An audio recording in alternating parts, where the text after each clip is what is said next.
Welcome to the Growth Mindset Podcast with me, Sam Webster Harris. And today we have the most requested episode of the season, which is how to choose a partner. This is, of course, without a doubt, one of the most important decisions of your life. So it is worth getting it right. The wrong person will not only be a drain on your energy and your time, but they will possibly create huge financial and emotional traumas for you. Whereas the right person can push you to achieve things you could never have done alone. And then there is the fact that having a close, long-term companion for your life has a proven positive impact on your happiness and your lifespan. So probably worth me dedicating an entire episode to the topic. Let's start with a short story on values.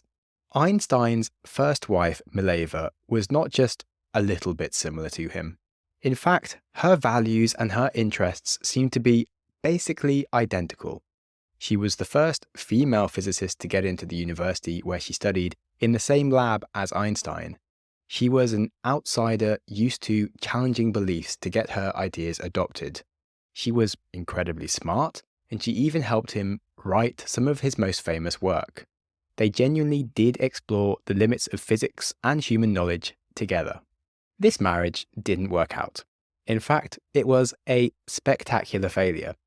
Einstein later remarried at the age of 40 to his cousin, who was an averagely educated lady of the time. She was not especially interested in physics or science or even the violin. In fact, she had wildly different interests and values, which might seem like a bad recipe compared to his first wife, Mileva. And this is a common mistake that we make when we think about our values.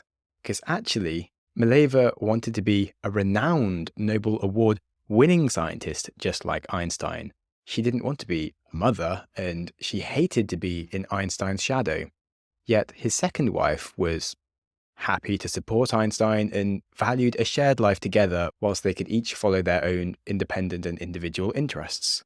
So when choosing a partner and considering values, it's not as simple as we think. And in fact, it doesn't matter if they like necessarily what we like, as long as they are happy with us liking it. And just to be very clear here, I am not saying that women should be homemakers. I'm saying the opposite.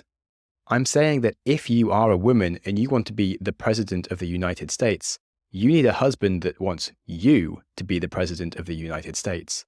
And one of the last things you want is a guy who himself wants to be the president. You both have to be on the same team. It's about shared values, not identical personal values. I do enjoy starting with a story, and I think Einstein's a nice example of the common mistake that we can make when perhaps we imagine our perfect partner that's going to be our compatriot alongside all our dreams and interests, who shares our hobbies and probably wants to watch all the exact same things as we want to watch on TV. I do remember when I was younger, perhaps embarrassingly, having this dreamy idea of maybe a Spanish girlfriend who's into yoga and surfing, and she reads psychology in her spare time whilst maybe running some cool businesses remotely, and obviously she wouldn't be smoking. And yet, actually, that has never happened. And I remember finding myself a few years later, I was dating a French alcoholic at the time, and she hadn't done a day's exercise in her life, and yet I was having lots of fun. And it made me think that possibly I needed to rethink my idea of an ideal girlfriend, because actually, really what I need is someone that I can enjoy being with and is happy with me being me. And that was about fine. And then all these other specifics that I seemed to make up for stuff was actually quite irrelevant. So the point here is to say that we don't always fully know what we like without some experience and trying things. We may even have developed a type that we seem to end up with, yet those relationships haven't worked out. So we might need to start dating outside of our type to experience variety and learn the sort of tastes that could be the right sort of partner for us in the long term. If you listen to our episode on attachment styles, you'll remember that we can often be attracted to a partner with a certain attachment type. And we might find that we need to settle for someone who is perhaps less instantly exciting to us, but far more reliable, for example. We also learned in this season how our hormones and emotions at the start of love can cause havoc with our ability to use any reasonable logic and make sensible life choices, which is unfortunate when a partner is your long-term life choice. So my North Star for this episode is, how do we add some sensible logic back in to help us make better choices and decisions that serve us in the long term? And so with that ultimate goal of making the optimal choice, and I certainly don't want to say the word perfect choice because perfect is a bad goal, but optimal in that you don't waste your entire life waiting for perfect, because you actually do need a partner for your life rather than wasting the whole thing waiting. But with that optimal goal, we're going to cover what I think are the main areas that we should be working on and improving our own mindsets with to help us achieve a better result. And that first area is, of course, how do we improve the quality of the mates that we are choosing from? And the first thing here is to be more open-minded to discovery. By widening the available search field, you can simply increase the possibilities by being less opinionated. Now, of course, people like what they like. You're probably not going to be attracted to something that you aren't attracted to. But when it comes to the rest of someone's lifestyle, you can be a lot less judgmental and open-minded to finding out the types of people that might be worth spending more time with. I think we have this crazy Disney-esque version of love, which we were given as kids, that can push us to expect too much perfection. That means that we do reject more of the possibilities that might be coming our way, because we have this anticipation that we'll just feel this huge, overwhelming joy of love as soon as we meet the right person. But there's actually going to be a lot more possibilities by trying things and seeing what happens. Now, on that topic, the second thing we can do to increase the quality of people is to go on more dates. Now, this might sound like an annoying thing to do and difficult, but it's really worth doing. Imagine, let's say, you had a product that you could sell for $1 million. You would be willing to take 100 in-person meetings that were a hassle to sometimes get to eventually sell that one product. And you wouldn't mind it taking you a whole year if by the end of it, you had one person willing to buy it. It would be worth the rejections, and it would be worth those exciting, misleading conversations that lead nowhere. And yet, when you want to find the ideal partner for your life, people are like, oh, I just want to date a few people this month and find the one. And it's such a short-term mindset for something that will impact the entire rest of your life. So if you think about it logically, then going on 100 dates is a very reasonable number to go on. Yes, 100 dates will feel like a long time to get through, especially if it isn't that easy to get one. But maybe you also need to start approaching more people and accepting people that you perhaps wouldn't have gone on instantly to see if maybe they are better than you expected. When we start to be less selective and judgmental up front, we can learn more about the things that we really value. We can get better at dating ourselves, so we're more likely to attract the right person when we finally do meet them. And so those, I think, are two levers that really will radically help increase your chances of finding a better partner. And it leads us nicely into the third lever, which is just being better. And it is possibly the most important one. Yes, it does sound harsh, but honestly, the biggest factor that affects how good a partner you can find is how good you are. And you'll see many people who are like, when I find the right person, they will really see me and they'll just love me so purely for who I am, even though I can be, lazy and I'm not fit and I don't always follow through on commitments and I have been unfaithful, but it wasn't completely my fault. And I don't always pull my weight, but they'll see me deeply and so deep and they'll just love me. And people want some perfect person for them without doing any heavy lifting from their side to be a better or even perfect person themselves. Even if you don't think you relate to that, the point is there's still actionable advice for anybody that wants to go on dates. If they want to add a few points to their attraction levels, they can still become a better person. Whether that's aesthetic, like income, style, or physical health, or whether that's personality, like being an uplifting person to be around that people just want to spend time with. These are both huge areas that will make better people want to date you. And it'll be so much easier to make a better choice when you have better options. Now, I could be here for hours discussing how you could then improve yourself in all these manners, but that's what the entire podcast I run is for, so just go and listen to the rest of that. The important point here is the concept that your own value is going to massively impact what you can give to others and how much easier it will be to find a reliable and loving partner by improving yourself.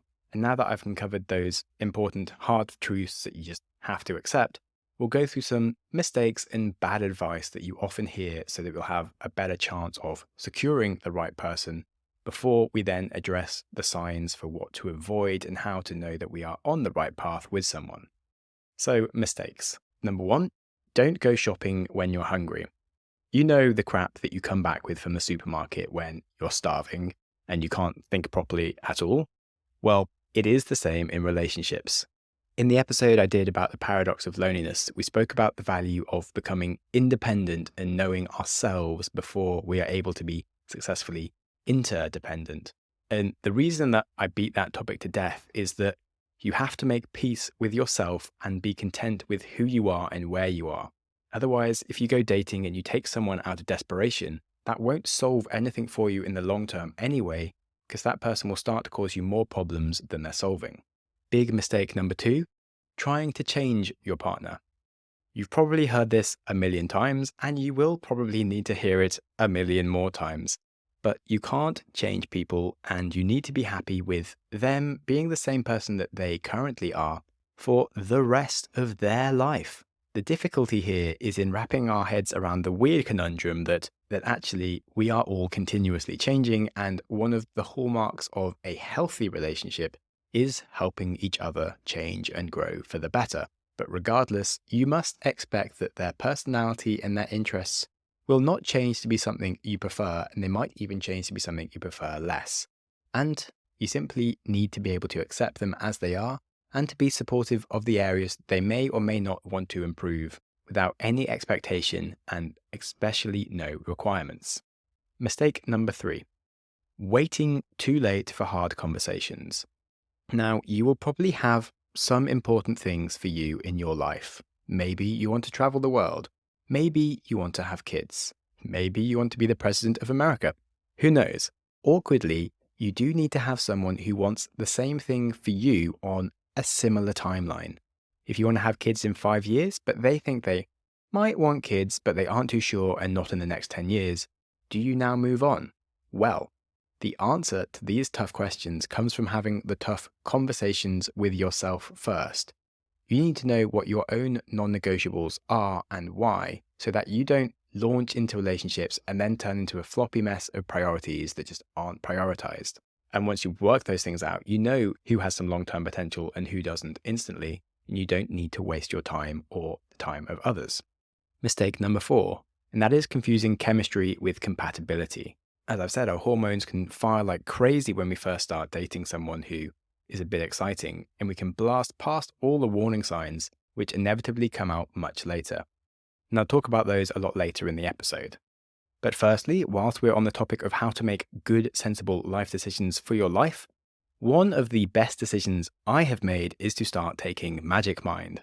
Their delicious and incredibly easy to take shot of matcha tea, L-theanine, bacopa, ashwagandha, and 10 other brain superfoods has not only made me remarkably perkier, it has helped me reduce my caffeine intake to the point that I barely drink coffee when I have Magic Mind around, and I feel more focused all day long and I sleep better. Their highest quality ingredients are backed by science, and it is genuinely worth a try. You can get 56% off at magicmind.com/growthms and use my code growthms20 at checkout. They offer you 100% money back guarantee if you don't feel the benefits, so there's nothing to lose. That is magicmind.com/growthms to invest in your brain and get 56% off using the code growthms20 at checkout. Details are in the description. Okay, before we move into how to screen out those people that seem great but in the long term won't be, I have a few myths to bust from terrible dating advice that's out there. The first one is that you only meet weirdos online. That is actually not 100% true. Sure, there are some weirdos online, but there are lots of really great people on dating apps. My best friend even met his wife, who is lovely, on dating apps. And if you want to make your life easier for yourself, it's totally worth a try. It's a way that you can get exposed to more potential partners and experience different types of people. And yet, there might be some dud dates, but honestly, if you are trying to find an incredible person worth spending the rest of your life with, I don't think it's that much of a sacrifice. Myth 2. When you meet the right person, you'll know straight away. I already alluded to this, and love at first sight is just mostly attraction and lust because you really don't even know the person at this point. I think movies like The Notebook are just idolize this weird fantasy of some really hot person being willing to jump off a Ferris wheel if you don't go on a date with them. And like, it's so absurd if that person doesn't even know you. Like, threatening to kill yourself if someone you don't know doesn't go on a date with you is so weird, creepy, manipulative, and immature when you actually think about it. Yet that's one of the best-selling love movies because, yeah, we're all fine with it because Ryan Gosling is like, oh, sorry if I've ruined your favorite movie for you, but it is stupid. Anyway, just to calm myself down here, I would remind you that plenty of relationships actually start in the workplace due to prolonged exposure over time between some people who didn't even think twice about each other the first time they met. And I definitely noticed in my own life that I found quite a few people I've dated thought of me as like a real grower who they didn't even think they'd fancy me when they first met me. One of those reasons is probably my incredible humor that only comes out once you know me, and I keep astoundingly well hidden the rest of the time. But likewise, I would say for myself, I've actually judged some people and expected them to be maybe materialistic or annoying, and then found them to be surprisingly kind and down to earth once I've got to know them. So love at first sight is really dumb and won't help you find love in the slightest. And I think one of my favorite rules that might change your life is to always have a second date. It just reduces the pressure on that first date and it allows you to get just a much better idea of each other. You can be less interview checklisty and more playful and relaxed. And some people can also be crap at first dates. And they might actually be the diamond in the rough that you're looking for. Because when you think about it, someone who is really good at impressing other people straight away, they probably have lots of choices. They're probably going to be hard to keep down. And there's maybe probably some things in what they're saying that isn't genuine. Anyway, that was a long point. Myth 3. You should play hard to get. Again, stupid. Deliberately not texting back quickly or trying to show that you aren't interested. It's just a childish game that no one needs to play. Now, sure, don't creep someone out with incessant stalker behavior, but if you like them, let them know. Certainly don't ignore their calls or wait days to text back. It just comes across like you're avoidant and uninterested, and in today's connected world, it's not worth anyone's effort chasing someone who isn't bothered about them. I think there's this really bad advice that men like women that are hard to get, and also vice versa. But it's a misinterpretation of the fact that we like people who are selective. It's attractive to be choosy, but then it feels really special and warm when we are chosen. But playing hard to get sends the message that I don't like you and I'm better than you, rather than I'm really choosy, but I do choose you. That's the message you do want to send. And then if for some reason you have sent the I don't like you, I'm better than you vibes, it's really worth thinking if you want to date someone that continues to pursue you after you've sent those signals, because it might be that the people that move on after you've started behaving avoidantly, they are going to be the secure individuals that you want to date, and it's the ones that bother to chase you who are the very people you want to avoid. Myth number 4. Put your best foot forward. Now, this means giving a false idea of yourself, like trying to monitor your behavior to create a good impression to achieve the prize of a relationship. It doesn't work because they aren't dating you, they are dating an impression of you. And you need someone that wants you to be well.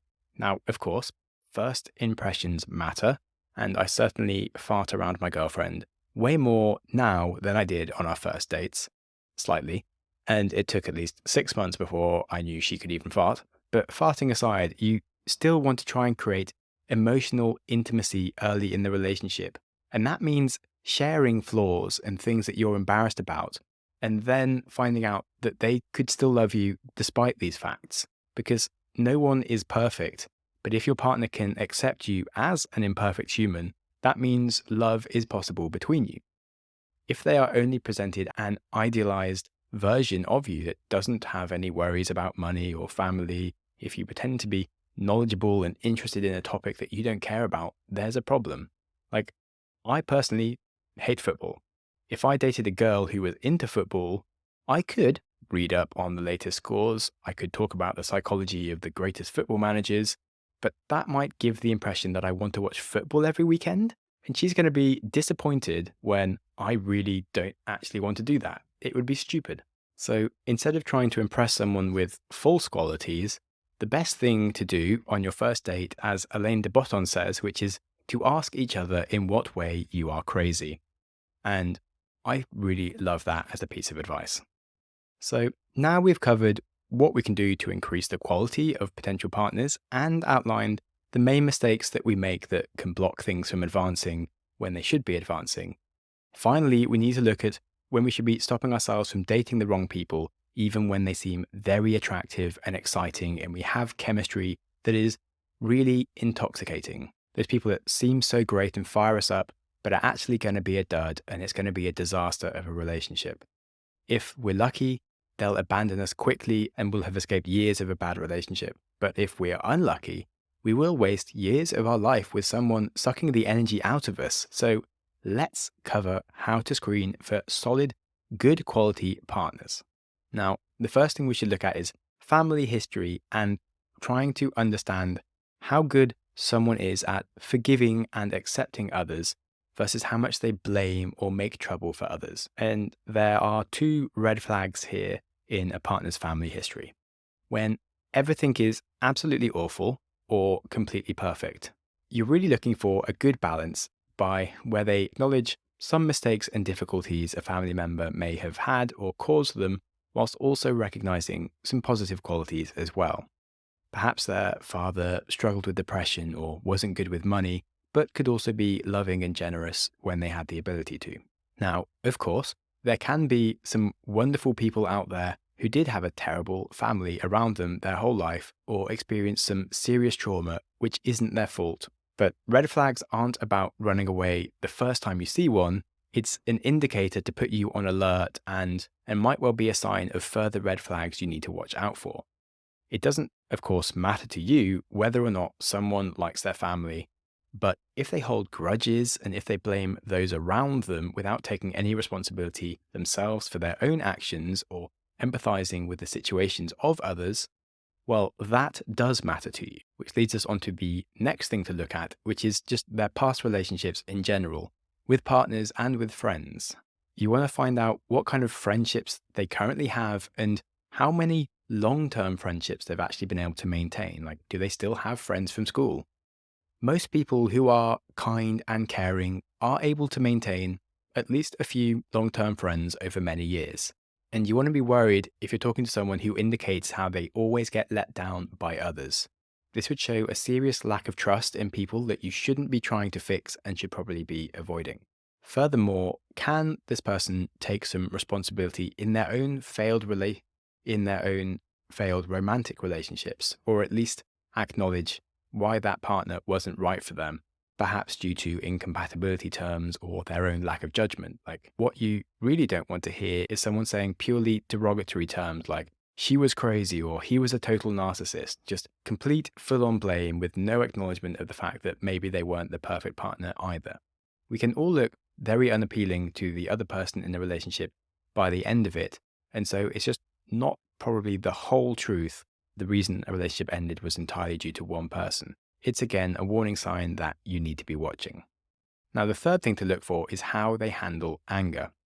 You can't simply ask someone if they're a calm and nice person because they'll say yes, but you should watch their behavior when things don't go their own way. Let's say something goes wrong in a restaurant or their phone app isn't working. In life, and especially in relationships, we're going to have to handle disappointment, and things won't go our way all the time. If they become stressed or blameful and not very nice to a waiter, for example, that's not a good sign.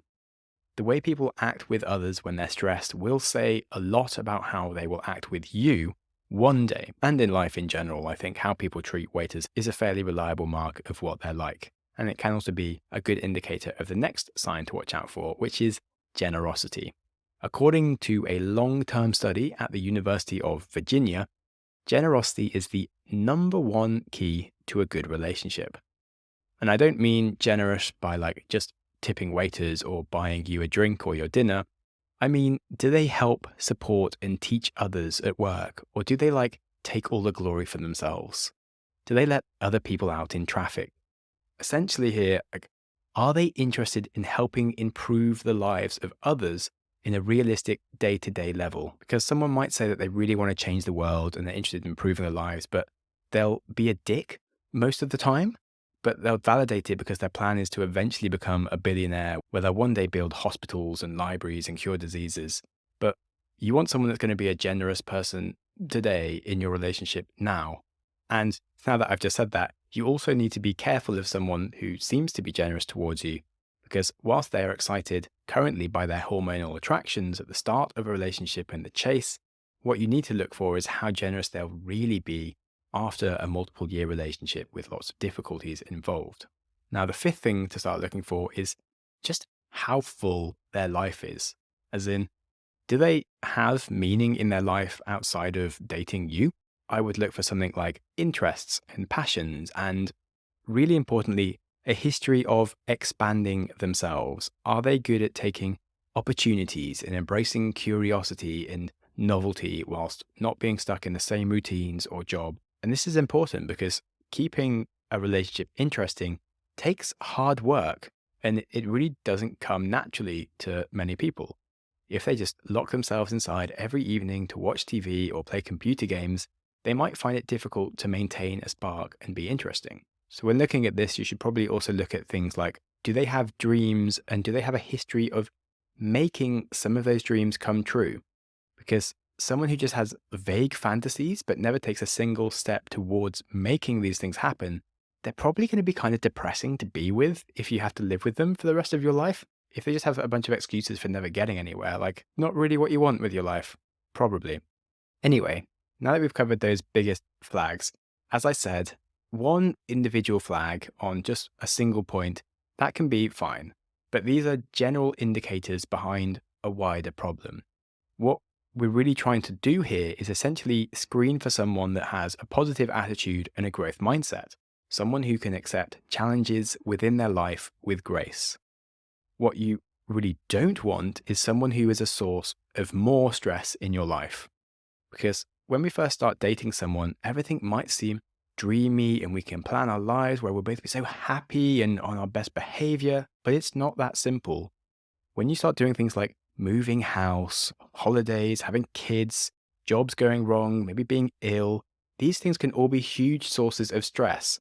And if I can guarantee you anything in life, that many of your plans will blow up in your face. And if you have a partner, many of their plans will blow up in their face.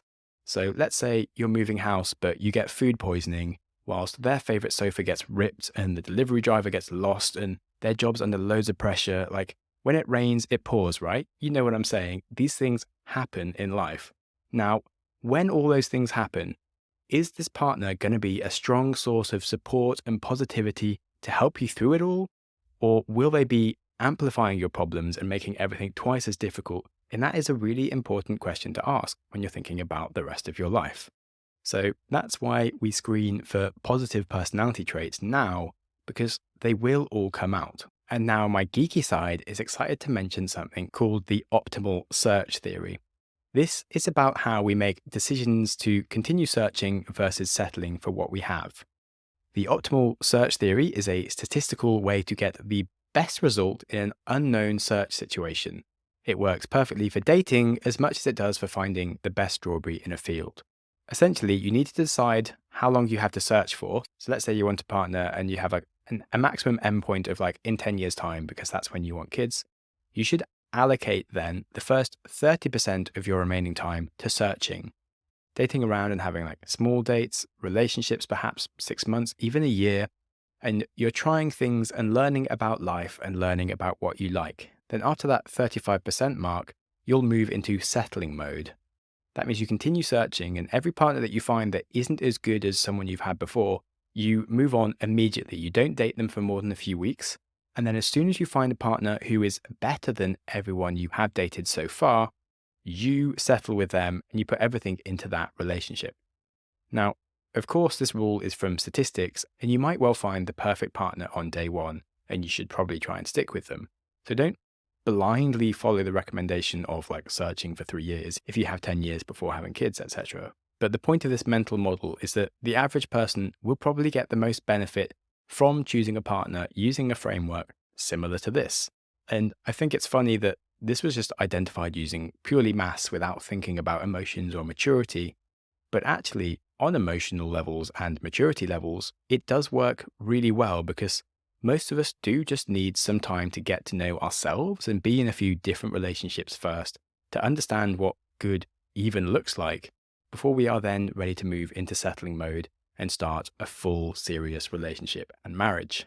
So I do think it's worth anyone that's trying to find a partner to hear about the optimal search theory, because I think it is a really useful mental model to be aware of. And now there is a healthy abundance of many topics I could dig into further, such as narcissism and signs of abusiveness that you want to be avoiding, how to tell different attachment styles that might work for you, or what you should do if someone's been divorced, and if that's someone you can have a safe marriage with or not. And then, of course, there is the fact that we are all changing over time, so you're dealing with the constant choice of deciding whether to stay with a current partner or not. Well, sadly, there isn't room for any of that in this episode or even in this season. But interesting questions to have to hand going forwards for the future that I'm sure I will look into at some point. And I am delighted to now be finishing this season on relationships. But if you do personally have any questions that you feel have been unanswered, let me know and I'll do an Ask Me Anything at some point for sure. If you enjoyed this episode, please do share it with someone who you know makes terrible life choices because they'll really need to hear this. I've had lots of fun doing this season and thank you for all the suggestions as we've gone through it. And I'm certainly very excited to start digging back into fresh topics. And if you could hit me up on the podcast with a positive rating, it'll totally help boost my credibility so that my girlfriend is less likely to leave me for like a better podcaster. And I will be eternally grateful for that. And now remember that life is super short and to be enjoyed. So don't hang about waiting for things to get going. Life is to be enjoyed here and now. So as they say, get busy living or get busy dying.